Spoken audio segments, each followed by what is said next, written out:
ایک تو آفرین نے کہا کہ وہ نماز پڑھتی ہیں کافی لمبی ہوتی ہے, سکون کے ساتھ پڑھتی ہیں اور دعائیں کافی لمبی مانگتی ہیں. اب شاید وہ یہ کہنا چاہ رہی تھی ایسی صورت میں ہو سکتا ہے گھر کے جو باقی لوگ ہیں ان کے کاموں میں تھوڑی تاخیر ہو جاتی ہے یا کچھ خلل واقع ہوتا ہے, تو ایسے میں ان کا یہ عمل کتنا صحیح ہے؟ نہیں, بالکل نماز تو خشوع اور خضوع کے ساتھ اطمینان اور سکون کے ساتھ ادا کرنی ہی چاہیے. اور نماز کے بعد جہاں تک دعا کا سلسلہ ہے تو دعا پہ بھی جب تک اس کو اطمینان قلب نہ ہو جائے کہ ہماری دعا قبول ہوئی, جب تک طویل سے طویل دعا کر سکتے ہیں. اور یہ اللہ تبارک و تعالیٰ کو پسند ہے کہ بندہ ہمارے سامنے روئے, گر گرائے, ہم سے مانگے. تو یہ خاص طور سے رمضان کے مبارک مہینے میں جتنے زیادہ سے زیادہ عبادت کر سکتے ہیں, زیادہ سے زیادہ دعائیں کر سکتے ہیں, ضرور کرنی چاہیے. بہت بہت شکریہ مولانا صاحب. امتیاز بھائی فرمائیے, سوال کیا ہے آپ کا؟ السلام علیکم. وعلیکم السلام.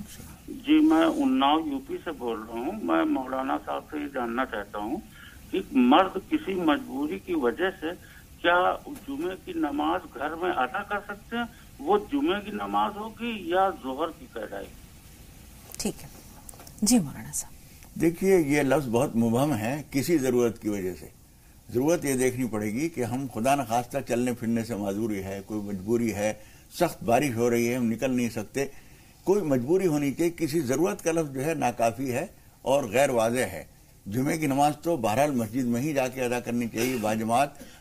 وہ نماز تو گھر پہ ہو ہی نہیں سکتی. باقی نمازیں بھی اچھا یہ ہے کہ آپ مسجد میں جا کر ہی پڑھیں. کوئی مجبوری ہے, ضرورت کا لفظ پھر میں کہہ رہا ہوں کہ وہ واضح نہیں ہے.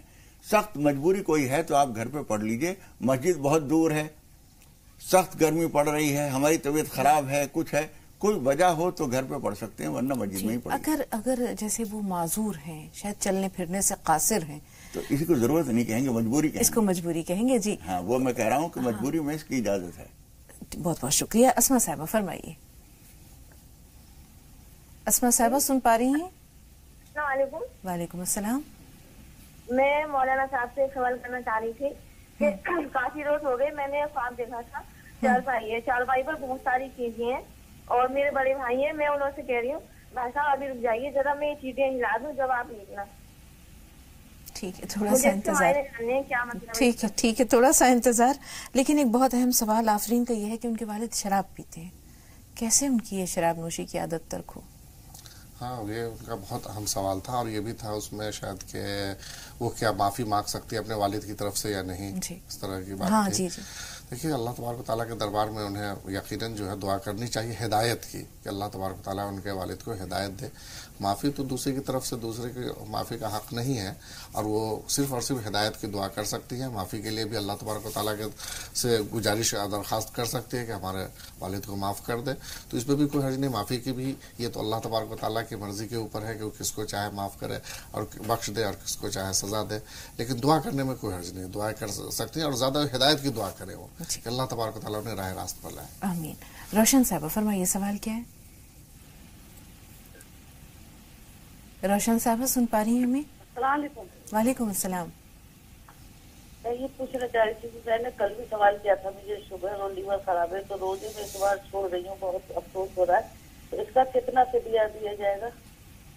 فدیہ اس سوال کا جواب کل دیا جا چکا ہے, لیکن پھر بھی ہم چاہیں گے کہ اگر کچھ شخص فدیہ دینا چاہ رہے ہیں, جیسے انہوں نے کہا ڈائبٹیز ہے اور شاید جان کو کوئی خطرہ لاحق ہو سکتا ہے. میرے خیال میں کل کا روزہ جو چھوٹا ہے اس کی وجہ سے کہہ رہی ہیں, اس کے لیے فدیہ نہیں ہے. ہم دونوں صورتیں لے لیتے ہیں. دونوں صورتیں یہ ہیں کہ کل جس کا کوئی روزہ چھوٹ گیا ہے اور وہ صحت مند ہے, تندرست ہے, تو عید کے بعد روزہ رکھ لے. لیکن کوئی روزہ کسی مجبوری میں, یعنی کوئی بہت بیمار ہے اور بعد میں ٹھیک ہونے کی اس کو امید میں نہیں, بہت زیادہ جس کو فقہ کی زبانوں میں کہا, فقہ کی کتابوں میں شیخ فانی کہا گیا ہے, یعنی ایسا بوڑھا ہے کہ اس کے بعد اس کے سنبھلنے اور روزہ رکھنے کے قابل ہو جائے گا, اس کی امید نہیں ہے, تو وہ فدیہ دے سکتا ہے. جی نکھت صاحب فرمائیے, سوال کیا ہے؟ نکھت صاحبہ سن پا رہی ہیں ہمیں؟ ان سے رابطہ نہیں رہا. اسلم خان صاحب سے ہم ضرور بات کریں گے, لیکن ایک چھوٹا سا خواب ہے, بستر پر چیٹیاں ہیں اور وہ چیٹیوں کو بھگانے کے لیے کوئی ترکیب کر رہی ہیں, اس کی تعبیر کیا ہو سکتی ہے؟ ان کے بھائی کوئی ایسا کام کرنا چاہتے ہیں, کوئی ایسی جگہ نوکری کرنا چاہتے ہیں جہاں ان کے لیے پریشانیاں ہیں, تو ان کو چاہیے کہ اس خواب کی طرف سے نماز پناہ پڑھ لیں, کچھ صدقہ کر دیں,